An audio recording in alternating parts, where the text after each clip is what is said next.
Hey guys, today I'm going to be reviewing Scarface. This film came out in 1983. It was directed by Brian De Palma. I wasn't kidding when I said I was in a Brian De Palma mood. Scarface was maybe one of the most ambitious films for its time.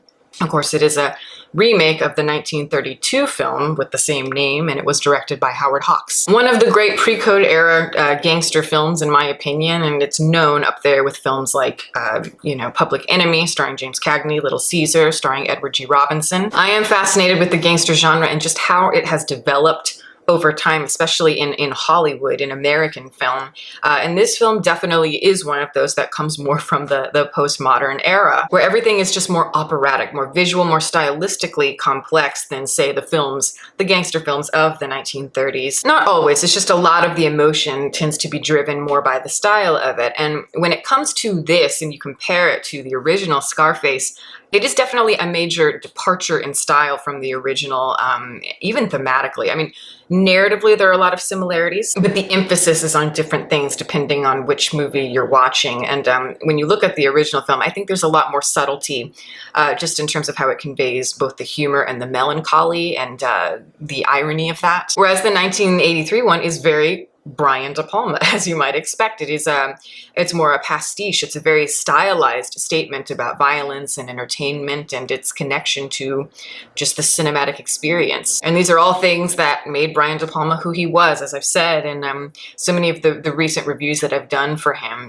because he is a pastiche filmmaker that is very aware of those conceits of Hollywood. And yet through his style, he gives us a new lens to view it. It's like he's able to somehow make it, more trashy and almost like a rotting Technicolor world. Or like you're watching like an MGM movie, but like it's a VHS tape where there's all this static on a TV or something. The conceits of the films of the past really reveal themselves in these more postmodern films. And the whole film is about that. Both films are about, violence and maybe the way that we perceive it, how it's glamorized or not glamorized. But yeah, with this movie, it's more the violent mob as it's perceived through entertainment. Less internalized through personal conflict, through interpersonal relationships, and it's more about the gloss of everything, the infatuation with materialism. Everything just feels like a drug that is pulling you down. That's the effect of De Palma's Scarface for me. And I think some people could look at that and say and argue that maybe it is less complex, less interesting than the original, where the roots of one's morale are kind of called into question in maybe a less cartoony way, a less schematic way. But then you can also look at it as it's De Palma. The style is what creates the depth of those characters. And his focus is more on the surreal moments. When he goes into the more abstract areas of the subconscious, especially as it relates to the cinematic experience, that's when the ideas open up to me in the most unique ways. Because you're going more for the jugular, you're going more for what's hidden underneath the external, just in our own minds as voyeurs, as people who are watching the film. And when I watch this film, you get a great sense of like 1970s art house Eurotrash horror. And at the same time, somehow the film almost feels like an early, maybe mid to early 60s Hollywood epic. Just like the wide cinerama look, but then also just like the oversaturated colors, the MGM colors. But again, I love how De Palma emphasizes the artificiality. It has that Douglas Sirk sort of melancholy tint to it. It almost looks like a movie that was made in the 80s, but was using old sets from like old MGM movies, even though it takes place in the modern day. It just has that feel. It's like chipped paint, just the cheapness of everything on the surface, everything. It's like you can see the strings more and more. And again, like this big cinematic experience almost has the flavor of like some static TV. And that irony I find to be really cool, really compelling. And Al Pacino's version of Tony Montana totally fits along with all of that, because he's playing that cut and paste wise guy that he grew up with in old movies, in the James Cagney movies, Edward G. Robinson, Humphrey Bogart. That's one of the first lines he has. He mentions these guys and says, "I like these guys." And so he's sort of patterning himself after that. So, he really is just a persona, an empty shell. He's over the top, he's charismatic, he is humorous, he's physical, very physical, and he's really, melodramatic. And it's like, when you look at just all the makeup and everything, it just looks really, really bad. It's smeared all over his face, and it looks like the way that it was caked on people, again, back in the MGM days. It's like you can see the strings attached to a puppet. He's a cartoon character, essentially. But he's not a Humphrey Bogart. He's more of like a knockoff of what those wise guy characters were at the time, these kind of immortal sorts of people, at least as they're perceived in pop culture. Al Pacino is more kind of that, you know, he feels like he came from a movie in the 1930s, but suddenly he's in the 1980s. It's a mockery. And I have to say, for me personally, it's really fun to watch. It may not be, you know, my favorite Al Pacino performance of all time, but I just really, really enjoy it. Whether you love it or hate it, you cannot take your eyes off of him. He's just very, very consciously a symbol of this anti-hero archetype. And the physicality and the exaggeration, you know, it's so over the top. That's what becomes the joke. But on a surface level, there are things I think to admire to a degree. You know, he is gritty, he is very aggressive and very ambitious, and he knows what he wants, and he is not afraid to go for it. And he's also very honest, at least in terms of, you know, just going with his impulse of what he feels and saying it. And again, that's what provides a little bit of something that we can connect to, because overall, I think a lot of people would agree with this, there's not many characters in Scarface that we really connect to in an emotional way. They're not meant to be relatable so much as they are meant to be more kind of cardboard cutouts of again, certain archetypes that we've seen many times before, and we more observe it, almost like a bird's eye view sort of thing. Distant by choice, and again, the mise-en-scene, the cinematic experience is what's going to create all of the dimension. And when I look at Tony, especially watching it this most recent time, I mean, he's Conor McGregor, basically. You know, he is somebody who is very much a materialist, obsessed with status and money, a symbol of masculinity dominance, as well as hard work in a very traditional sense. But I think the difference here is, I think with Conor McGregor, you have more of like a national pride sort of thing. He keeps that culture intact. And not with Tony Montana. That's really not the focus at all of the film. And sometimes I wish that they had explored that a little bit more, because a lot of the shame that he feels when it comes to his roots, all of that is personified by, you know, his family life. His mother, who outright basically rejects him, he's dead to her. The family dynamic is often the core to a lot of these gangster movies, these anti-hero films, because, you know, that's where your identity lies, and often these people are dealing with the loss of identity.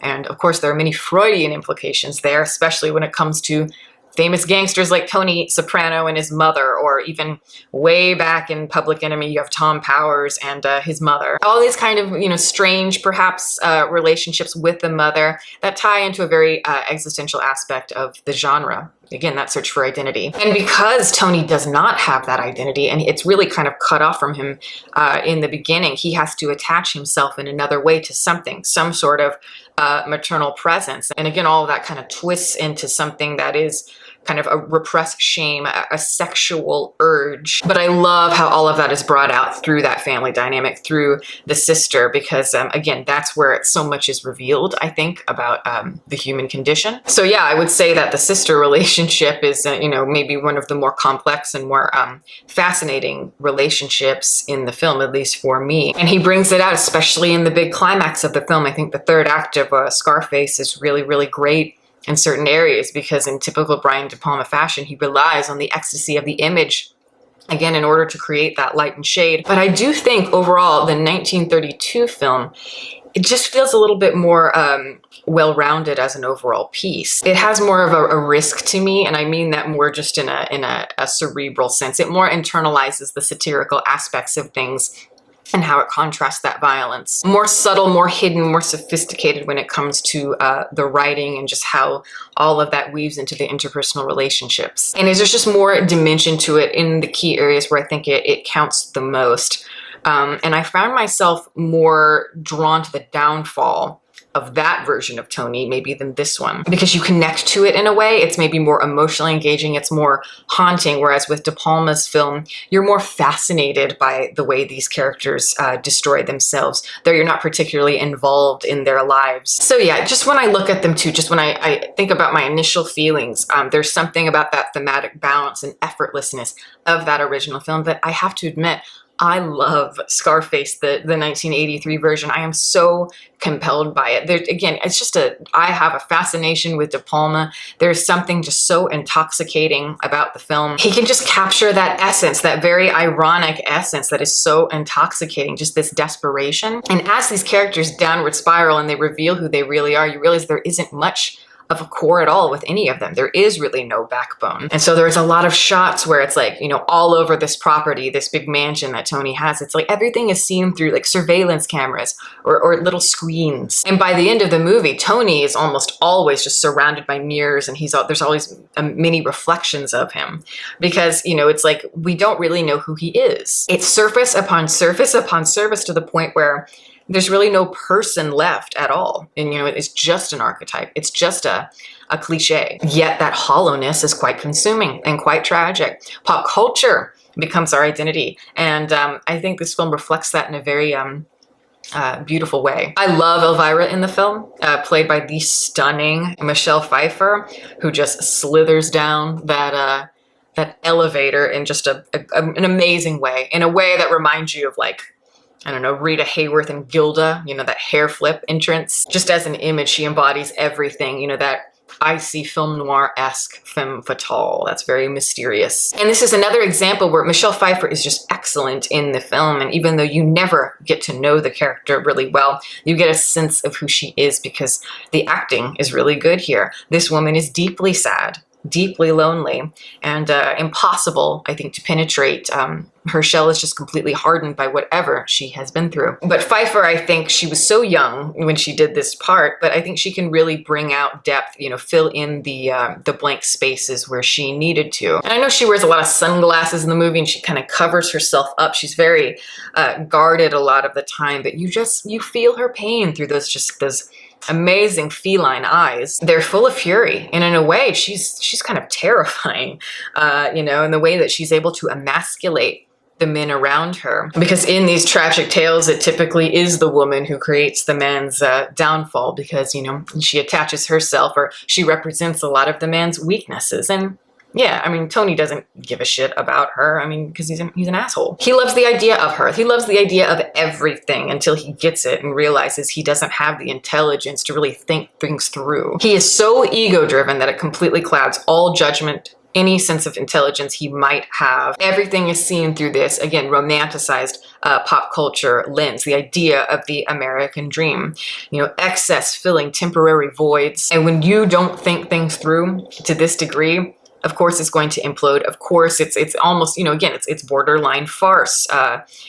And I don't know, it's very sad, but it's also funny. All the women in this movie, or I say the main women in this movie, that's what they do. They represent a different weakness in the man here, in Tony. I don't buy Elvira and Tony's relationship for a second. I don't buy their chemistry, but, you know, again, I think all of that is part of the point. And there's a real lack of eroticism between the two of them. The eroticism comes more just from her, not him. But I do find myself maybe relating to it a little bit more in the original film. It just feels more believable, and I did feel like there was a chemistry between them. It was just more maybe clever, full-bodied, but it's totally just what you feel, you know, like what you gravitate towards more. They're both very interesting for different reasons. Both have very compelling endings as well. This one is just more intentionally one note. It is more spectacle, but it makes all the sense in the world to me why it is so iconic.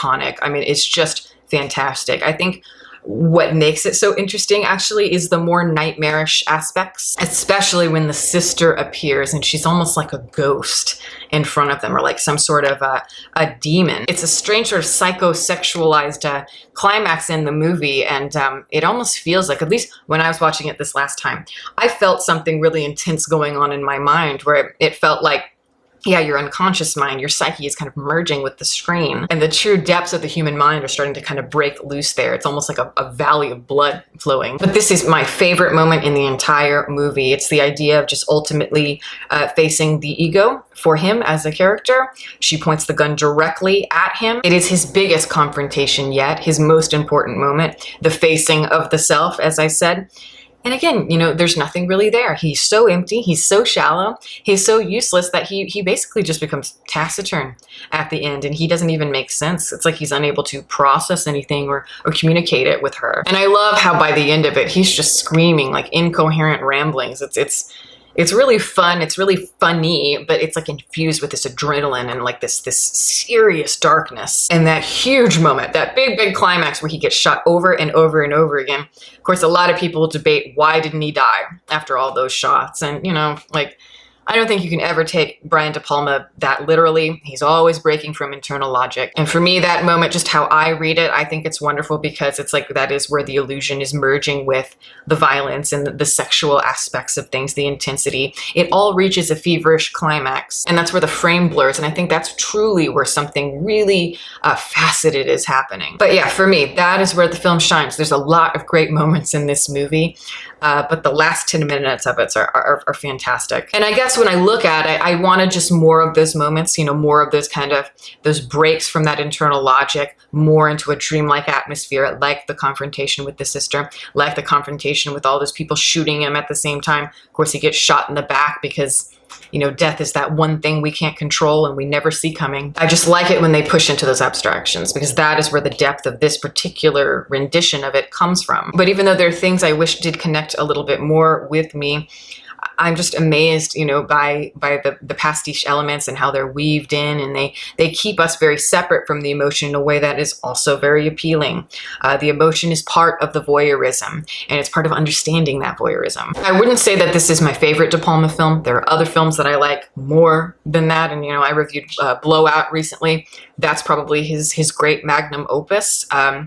And like I said, there are things about the original that I prefer, and I wish aspects of that real cheeky, more invisible technique with the humor and the irony was employed here. But at the same time, I will always return to Scarface, the 1983 version. And it is a comfort movie. You know, I know that Tony Montana has been immortalized by like rappers and like movie stars and all of that. But to me, I see it for what it is. You know, it is more kind of a farce. It is cheeky. It's a representation of recycled cliches as perceived through pop entertainment or pop culture, I should say, and how that represents how we view the world and how we view morality. So yeah, I mean, I feel like everybody has seen this movie, but if you haven't, I say check it out. Like it's again, it is one of those movies, one of those big epic movies. It's 3 hours, but it is not boring. You're completely engaged, or at least I was the entire time. And no matter what, it's like if it's on TV, you just gotta watch it.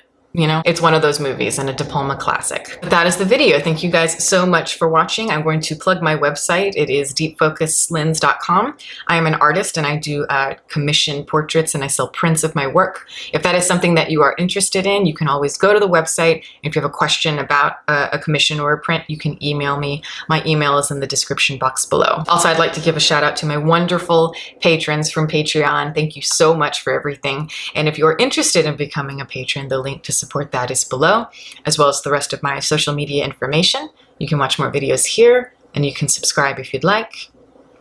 Catch you next time.